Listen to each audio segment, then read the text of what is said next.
नमस्कार विद्यार्थी मित्रांनो, मी प्राध्यापक मिलिंद गायकवाड. यश अकॅडमीमध्ये आपलं मनपूर्वक स्वागत.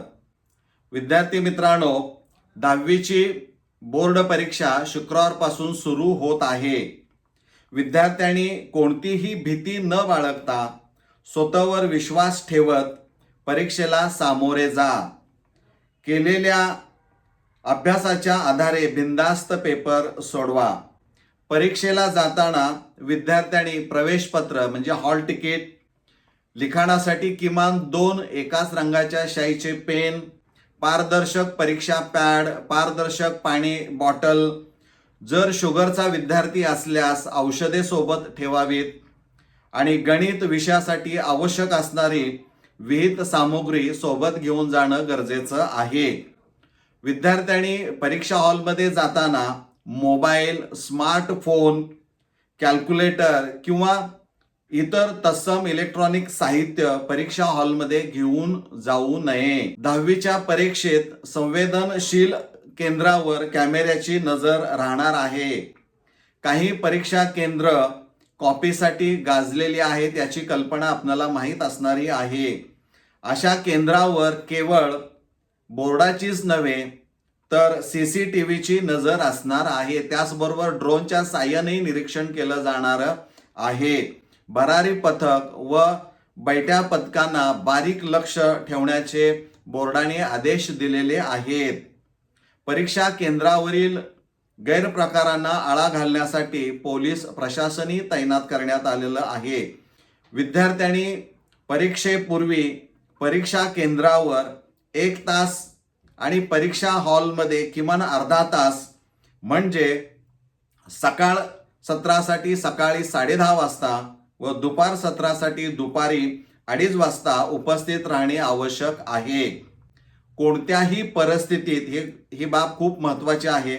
कोणत्याही परिस्थितीत सकाळ सत्रासाठी सकाळी 11 नंतर व दुपार सत्रासाठी दुपारी 3 नंतर येणाऱ्या विद्यार्थ्यास परीक्षेस प्रविष्ट करता येणार नाही.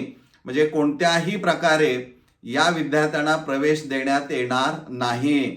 उत्तरपत्रिका वितरित झाल्यानंतर ती नीट तपासून घ्यावी. उत्तरपत्रिकेवरील सूचना वाचून घ्याव्यात. काही पाने खराब असल्यास, पान क्रमांक नसल्यास तातडीने पर्यवेक्षकांकडे सदरची उत्तरपत्रिका बदलून घ्यावी. समजा काही विद्यार्थ्यांचं हॉल तिकीट हरवलं असेल, अशा विद्यार्थ्यांनी नेमकं काय केलं पाहिजे? तर अशा विद्यार्थ्यांनी घाबरून न जाता पर्यवेक्षक, केंद्र संचालक यांना ही बाब लक्षात आणून द्यावी. केंद्रावर दुबार प्रवेशपत्र असल्याने पडताळणी करता येऊ शकते. ज्या शाळेमध्ये किंवा ज्या केंद्रावर तुमचा नंबर आलेला आहे तिथं ऑलरेडी बोर्डाकडून एक प्रवेशपत्राची एक प्रत त्या विद्यार्थ्यांची आलेली असते. केंद्र संचालकाकडे हमीपत्र लिहून द्यावे. दुसऱ्या दिवशीच्या पेपरवेळी प्रवेशपत्र न चुकता आणावे.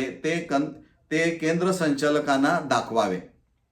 तर बऱ्याच वेळा विद्यार्थ्याला असं होतं की काही गोष्टी कॅल्क्युलेशन करत असताना वगैरे कच्चं काम करावं लागतं.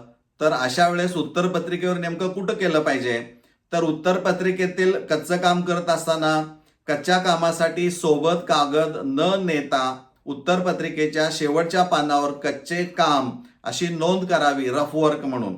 मात्र उत्तरपत्रिकेच्या कोणत्याही पानावर नाव, बैठक क्रमांक, देवाचे नाव, सांकेतिक खूण, पास करण्याची विनंती, नोटा चिकटवणे, विसंगत बाबी लिहिणे इत्यादी प्रकार टाळणे आवश्यक आहे. कारण वरील कृती ही गैरमार्ग ठरवून चौकशी अंती सदर विद्यार्थ्यांची संपादनूक रद्द केली जाऊ शकते. त्यामुळं विद्यार्थी मित्रांनो, ह्या गोष्टी जाणीवपूर्वक आपण लक्षात ठेवायच्या आहेत आणि परीक्षेला जात असताना आपल्या मनामध्ये भीती नको, विश्वासाने परीक्षेला सामोरे जा. सर्व विद्यार्थ्यांना परीक्षेसाठी हार्दिक हार्दिक शुभेच्छा. धन्यवाद.